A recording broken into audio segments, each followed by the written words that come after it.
Hello and welcome. It is Saturday, 19th of August, 2017, and welcome. This will be an XBY update. I haven't done a video update in quite some time. The last I've talked about it was during the book that I wrote in the around the 20-something of August, or July rather, when the price was firm at 400.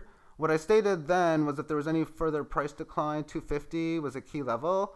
And as the price was going lower, I noticed within the two books at the time I was interested in trading it, which was not Yobit, but CSEX and Cryptopia, that it was best to buy at around 200 and a little lower. So that's where a lot of my buys, which increased the size of my tokens that I had, was done at.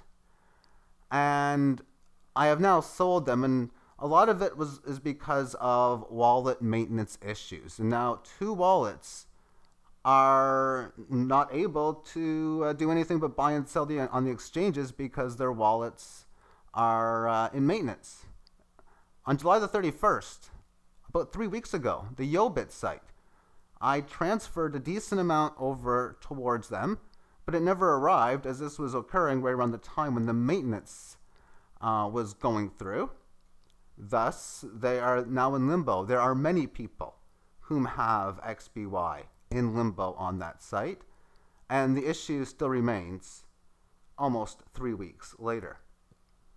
Almost 2 days ago, I went to transfer some XBY to the Cryptopia site, which for days before, as I have checked its wallet, was working. However, on that night, it wasn't, and it hasn't been since, and as of now, it is still not in place. As an investor, these are things I do not like when I have a decent amount that I've transferred that I really don't know if I'm ever going to see again. And then, again, to see these issues going on that I hope work out, then I just don't like seeing wallets going down for this period of time.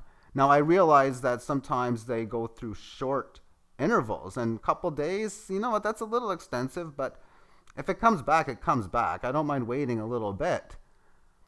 However, what surprises me is how Yobit, the whole time when their wallet maintenance was going on, not only was the price not extremely cheap to buy, which is often the scenario when wallets go down for significant periods of time on sites, is the price goes much lower in comparison to other exchanges. It was quite the opposite. The prices were higher.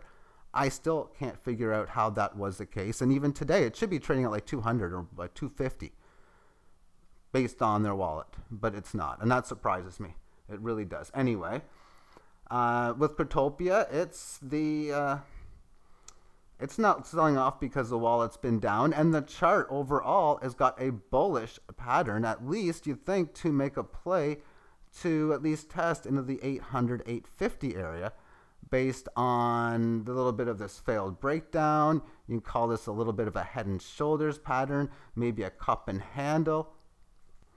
However you play it, it's doing well right now, holding up amongst this 500 resistance level. Now, I did state that that was the area in which I thought either way it was going to go to, that if it goes to 250, if it's going to break down and go to, we'll say even a double-digit Satoshi, meaning it breaks down below 100, then it's probably going to come here first, then come here, if that's the case. It's already had one test, a little bit of a correction, and then yet another move higher. So that's definitely a bullish looking situation.